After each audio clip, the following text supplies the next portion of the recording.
హరే కృష్ణ. తిరుప్పావై 5వ రోజు 5వ పాశురం.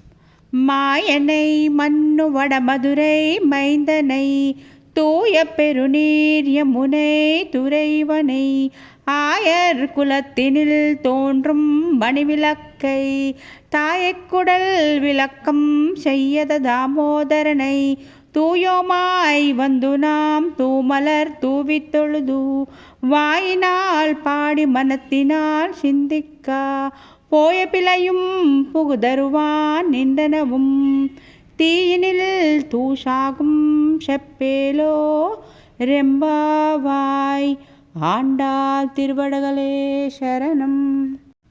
నా తోటి సఖులారా, దామోదరుడు మనందరి హృదయాలను దోచుకున్నవాడు. మధురా నగరాధిపతి కుమారుడు. స్వచ్ఛమైన యమునా నదీ తీరములలో విహరించేవాడు. గోపాలుర వంశంలో మణిదీపంలాగా ప్రకాశిస్తాడు.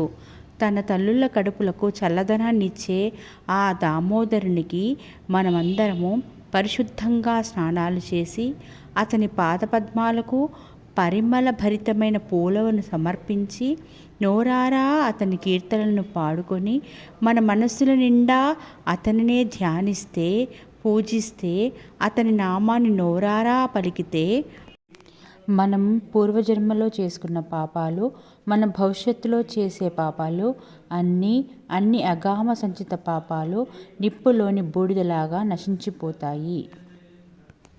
లోకాలన్నింటికీ శుభాన్ని చేకూర్చేటువంటిది మనం చేసే ఈ శ్రీవ్రతము.